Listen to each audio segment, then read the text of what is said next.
Және де барлықтарыңа сәлем достар, сендермен бірге мен Нұртаев Есбол.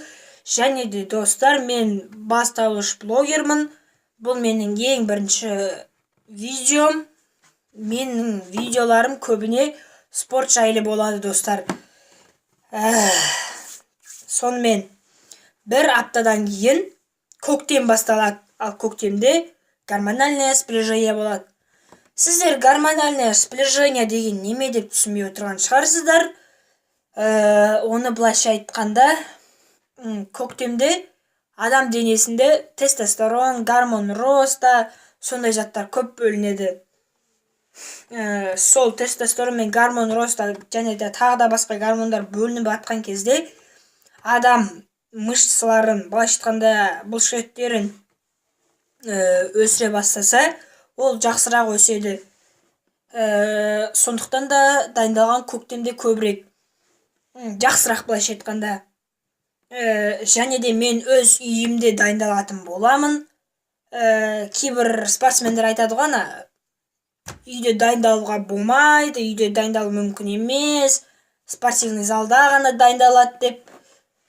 Неге деп айтатын білесіздер ма? Кімдер екенін тіпті. Олар өздері залда денесін өсіре алмай қалған адамдар көбіне сөйтіп айтады. Негізі үйде дайындалуға болады.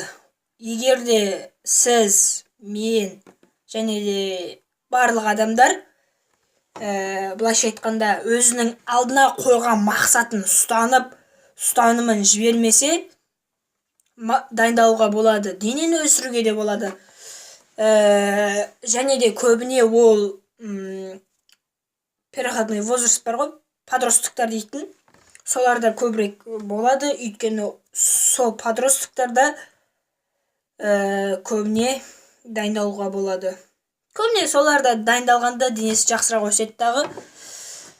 Мысалға алатын болсақ, Миша ТВ және де Тристан Ли. Миша ТВ жоқ, енді базар жоқ, ол жақсы канал. Сіздерге рекомендовать етем Миша ТВ-ні.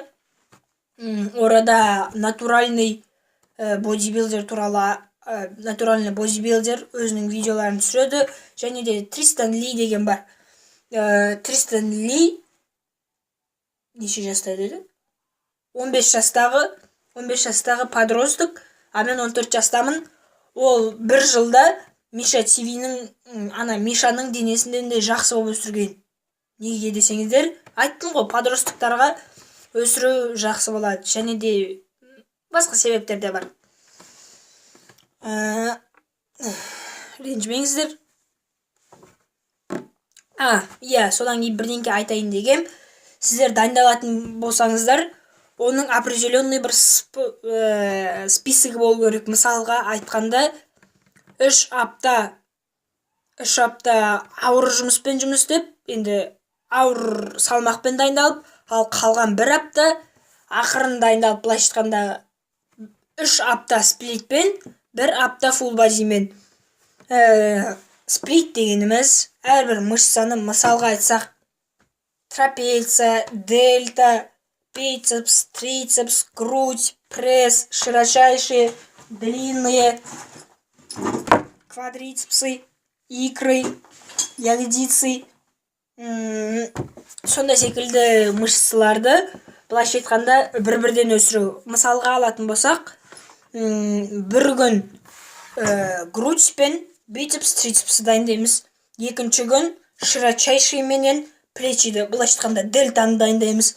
Солай секілді бір-екі мышцалардан дайындау, ол сплит деп айталады. Ренжімеңіздер. Ал full body болса, былайша айтқанда, бүкіл мышцаларымызды бірақ дайындайтын способтардың бірі. Full body'нің қандай жақсылығы бар?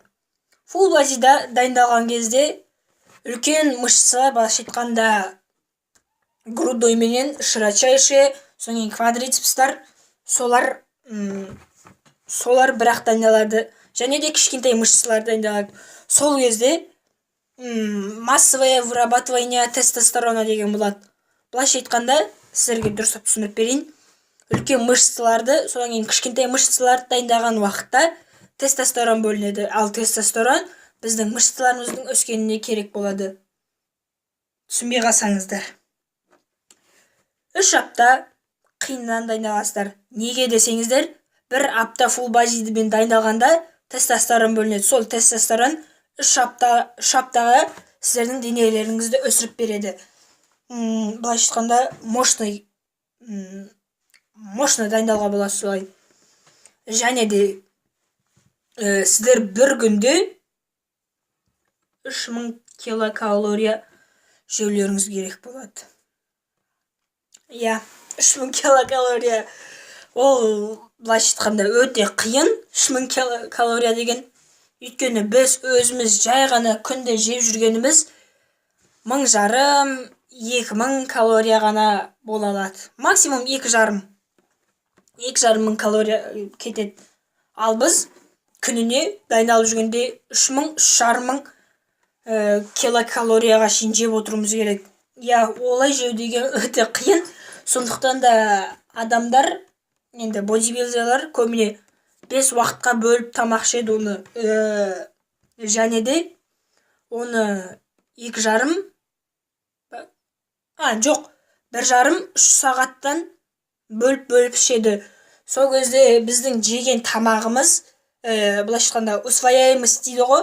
Сол біздің денемізге толықтай көшіп, біздің денемізге ресурстар әкелем дегенше 1,5 сағат өтеді.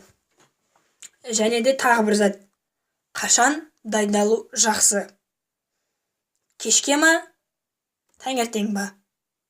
Негізінен таңертең, достар. Өйткені таңертең біздің денеміз сергек, ресурстарымыз жақсы болып тұрады.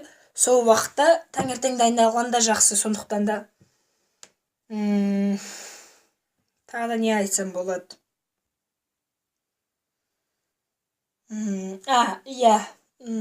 Кейбір адамдар айтуы мүмкін, сен немеге дайындаласың анда, сондай бұндай әртүрлі кері байланыстар да болуы мүмкін. Оларға мән аударма қойыңыздар. Және де өздеріңіздің жандарыңызға, достарыңызды алуға тырысыңыздар. Өйткені дайындалған уақытта, былайша айтқанда, қатты дайындалып жүрсеңіздер, сіздердің мышцаларыңыз үзіліп кетуі мүмкін. Бірақ біз үзіле қоймайтын шығар. Бірақ негізі үзіліп кетуі мүмкін.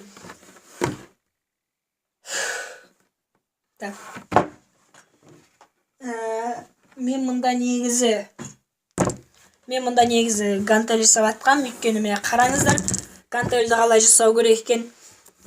Мынандай бір ағаш аламыз. Мынау негізі пластик, негізі ағашта да болады. 30-35 сантиметрлік.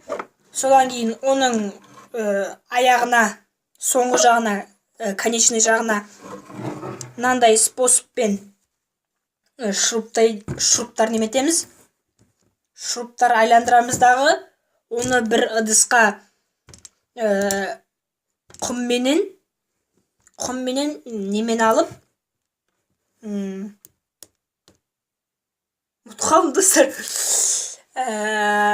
бетон, былайша айтқанда бетон жасауларыңыз керек мұнда.